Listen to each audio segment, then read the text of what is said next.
Meskipun aksi demo dimaksudkan untuk menyuarakan aspirasi rakyat, namun tak seharusnya malah menghambat hajat hidup orang banyak. Salah seorang warganet bahkan mengatakan jika aksi para pengendara itu merupakan people power.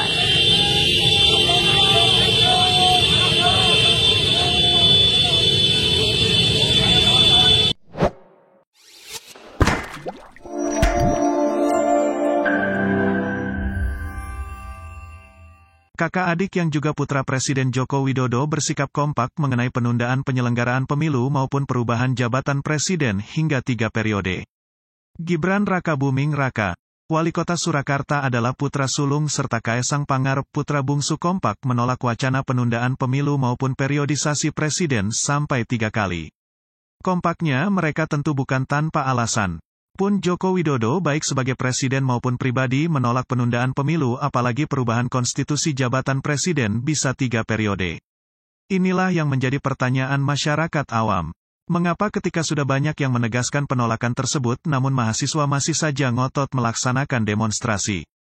Memang mereka melakukan demonstrasi ke DPR namun tuntutan turunkan Jokowi baik pada tanggal 11 April maupun aksi tanggal 21 April jelas terlihat. Sebagai mahasiswa, seharusnya mereka cerdas. Penolakan-penolakan tersebut membuktikan bahwa ada pihak lain yang menginginkan turun ke jalan. Dalam sebuah acara podcast, Gibran Rakabuming Raka juga menegaskan bahwa jabatan presiden 2 periode itu harga mati.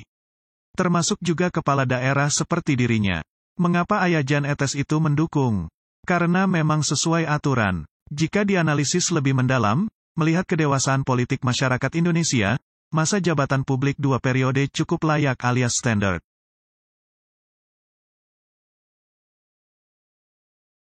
Menolak Pak D jadi, maaf ya, menolak 3 periode, nggak usah lah, gitu katanya. Nah aku penasaran, kakaknya ini gimana, apakah punya pemikiran yang sama atau gimana? Tapi kalau nggak mau jawab, apa Mas Gibran? Ya sebelum Kaesang berstatement seperti itu kan saya udah statement seperti itu juga. Oh iya? Ya apa?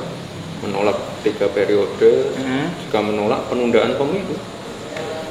Oh jadi benar-benar menolak ya? Ya padahal kan kalau papanya jadi presiden 3 periode kan keren, maksudnya wih papaku ya, gini gitu. Juga.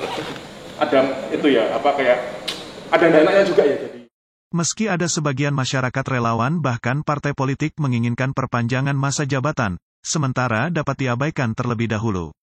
Demokrasi di Indonesia biar berjalan dan tumbuh matang. Bila kita mau jujur, meski merdeka sejak 1945 namun demokrasi dapat berjalan sebagaimana mestinya baru tahun 1999 ketika rezim Orde Baru tumbang.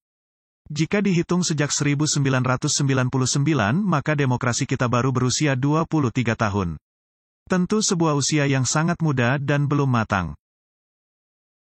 Maka dari itu, komitmen ini penting dijaga semua pihak bukan hanya presiden semata namun juga partai politik, ormas, LSM, dunia usaha dan elemen lain agar demokrasi benar-benar matang. Demokrasi terbaik bagi Indonesia ya demokrasi Pancasila bukan demokrasi Barat yang belum tentu sesuai dengan falsafah hidup bangsa Indonesia. Dengan demikian, maka menjaga masa jabatan presiden tetap 2 periode saat ini merupakan harga mati. Semua pihak harus mengerti dan berkomitmen betapa pentingnya konsisten pada regulasi atau aturan yang ada. Yang namanya keinginan masyarakat, yang namanya teriakan-teriakan seperti itu kan sudah sering saya dengar. Tetapi yang jelas, konstitusi kita sudah jelas. Kita harus taat, harus patuh terhadap konstitusi.